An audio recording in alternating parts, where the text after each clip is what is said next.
What's good, ladies and gents? Welcome to the MKO Pugilism boxing channel where we talk all things box. Remember to like, subscribe, hit the bell notification, put it on all so you can get notified of all the latest content on the channel. So let's get into this one. So last night, of course, we had at Tottenham Stadium, Anthony Joshua versus Oleksander Usyk, Olympian versus Olympian.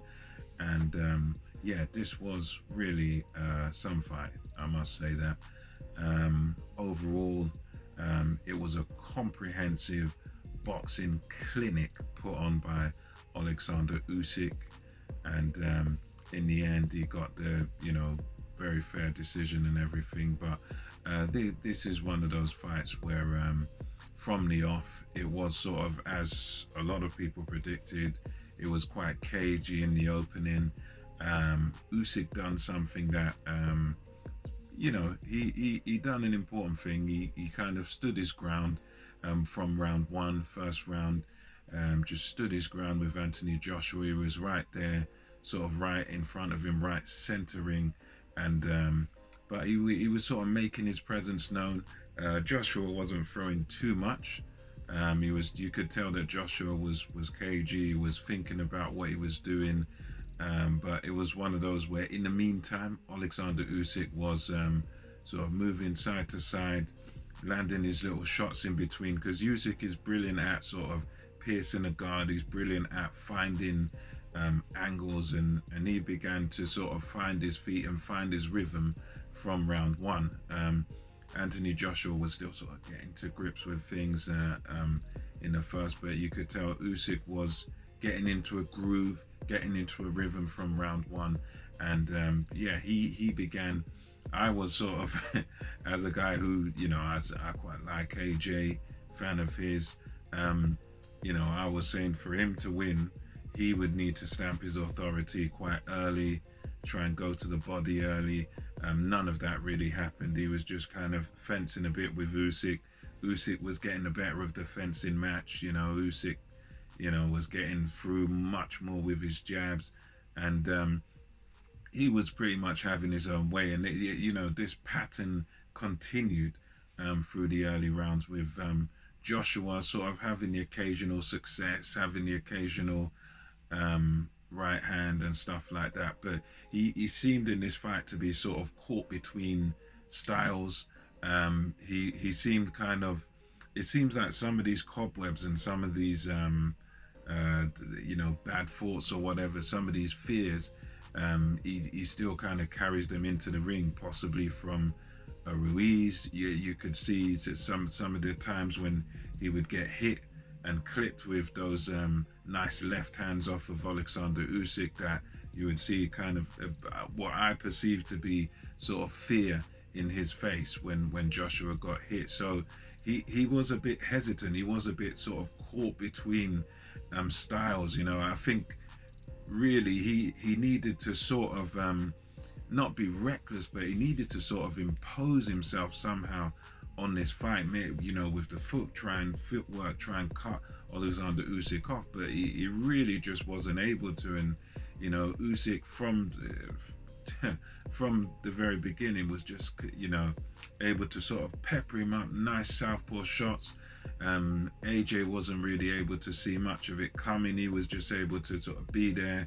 He just tried to move his head a little bit, but it wasn't enough. Usyk just was finding a target far too easily for me. Especially all through the fight, but from the very first part of the fight, he was just finding the target easily. Joshua could not figure out his movement, because Usyk has just got this way of being right in front of you. There's few fighters who've done this over the years. Few of my favorite fighters are like Andre Ward was able to do this, where he'd be right in front of you, but you couldn't hit him.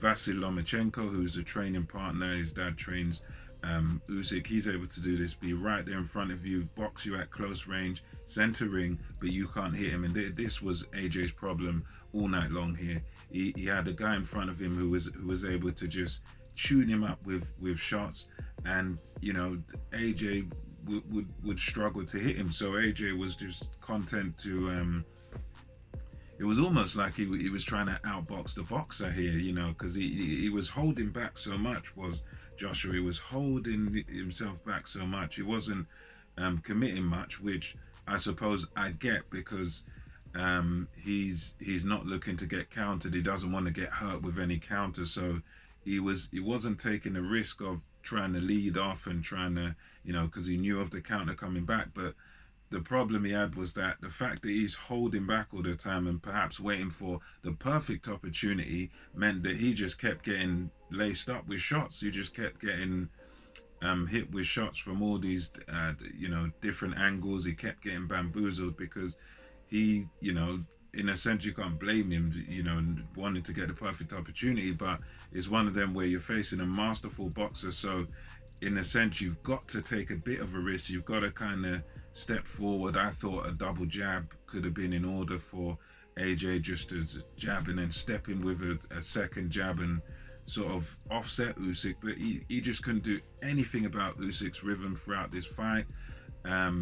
He was able to kind of hurt Usyk with a right hand, but Usyk, you know, Usyk almost had him down in, I think it was round 7. You know, lands a beautiful left cross, and it really did stumble Anthony Joshua back. Anthony Joshua tries to land a shot. Usyk, bang, beautiful left hand. I think it might have been a sort of left hand come left hook, and Joshua sort of, you know, stumbles back towards the ropes. Usyk doesn't jump on him. He just sort of continues with his boxing. And yeah, we just come into these sort of championship rounds, 8, 9, 10, 11, 12. For me personally, and I think for the judges also, AJ really needed these rounds desperately.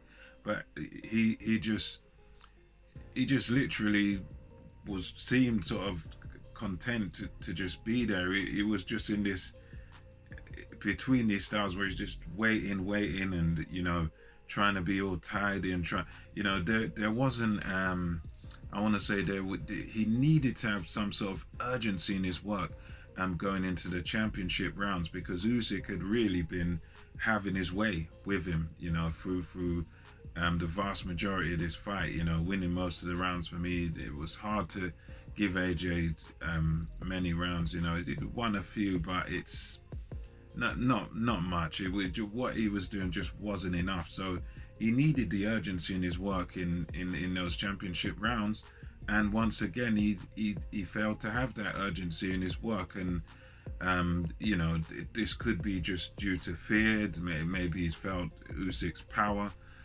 Interestingly, Usyk's not really noted as a puncher, but I'm thinking, well, maybe it's fear that he just doesn't want, you know, he just doesn't want to get hurt by Usyk. He doesn't want to get caught by counters. But whatever it is that was going on in AJ's head that was stopping him from sort of taking that little risk, putting on a bit of pressure and trying to win this fight, you know, there's something in the mind there, I guess, that you know, just didn't allow him to go forward. And, you know, he sort of let the championship rounds go. And of course, Oleksander Usyk, one thing I know about him is he's got the engine to do the 12, and he does the 12-round distance very, very well. And Usyk was at complete opposite to Joshua. You know, just kept landing shots all night long from all these different angles. AJ can do nothing about his movement, nothing about him landing all these punches. And Usyk is one of those guys that he's got that engine and that stamina to step it up.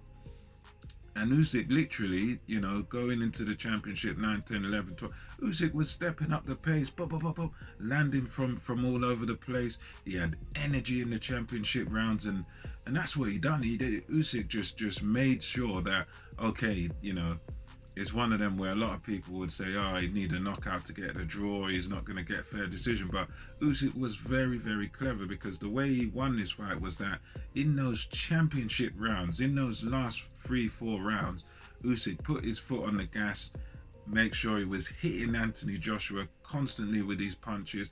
Anthony Joshua didn't know what to do with him.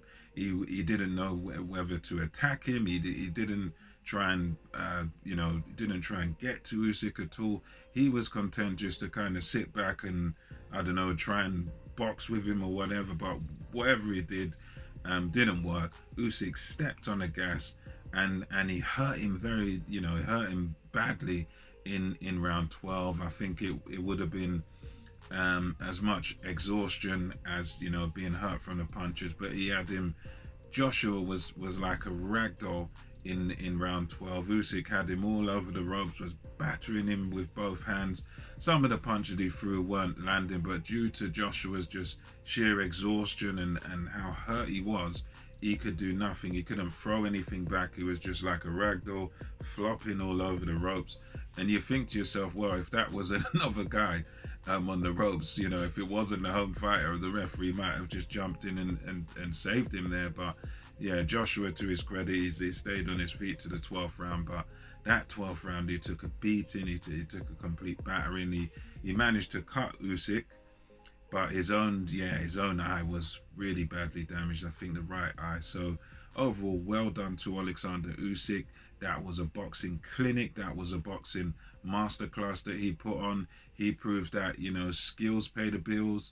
Size, not so much a factor. When you're that good, when you're that skillful, when you're that proficient in pugilism, in boxing, your skills can overcome anything, and that's what it was there. I mean, admittedly, AJ didn't try to step on the gas, but I think that was out of fear of what's coming back to him. So we'll now have to sort of wait and see what happens for Usyk. He got a brilliant decision on the cards. All the judges, apart from one, had it by 2 to Usyk, but the others had it by 5 rounds to Usyk, and the other one by 4 to Usyk, and then the last one by 2. So it was a good decision. He proved, look, you can come over to someone's backyard, you do what you got to do, you can win a points decision. He made it very clear that he was winning the round. So congratulations to Oleksander Usyk. It was a brilliant boxing masterclass by him.